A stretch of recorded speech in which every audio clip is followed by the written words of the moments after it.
Tonight, the world's richest man, Elon Musk, is set to control one of the most influential social media platforms, and both lawmakers and Wall Street are waiting to see what happens next. Tonight, the world's richest man has just bought Twitter for $44 billion. The big breaking news this afternoon, Elon Musk's Twitter takeover is a go. The guy who builds electric cars and is trying to go to Mars is now officially a social media mogul. Business entrepreneur Elon Musk and Twitter announced a $44 billion deal today for Musk to buy the company. We should all be grateful for his contribution to open political discourse. Wonderful, wonderful, Elon. Just wonderful.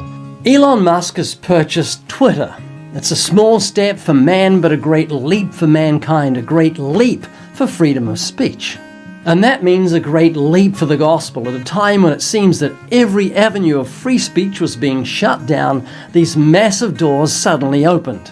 And I can't help but rejoice that we can now talk freely about subjects that really matter. It means we can give the biblical perspective on sensitive issues like homosexuality, abortion, adultery, fornication, pornography, and issues that would normally get us shut down for what's commonly called hate speech.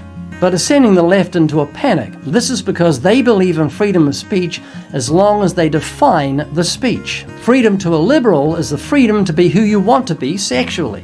It means freedom to choose to take the life of the unborn. It means to be free from the moral restraints of a book that they consider to be archaic.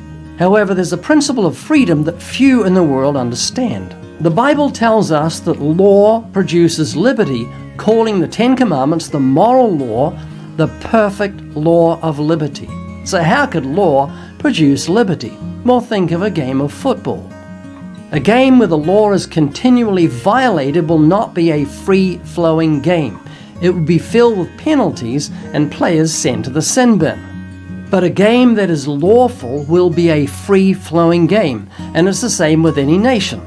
A law-abiding nation is free from crime and all the tragedies that come with it. So having the freedom to evangelize on social media means that we can do as the scriptures say and teach sinners in the way. We can tell the world without fear of censorship that our national lawlessness has brought us into the bondage of sin and death, and the only answer is the gospel. I thank God for Elon Musk, and I pray that he comes to true faith in Jesus and uses this platform and other social media platforms to reach millions with the gospel. He said, "Free speech is the bedrock of a functioning democracy, and Twitter is the digital town square where matters vital to the future of humanity are debated."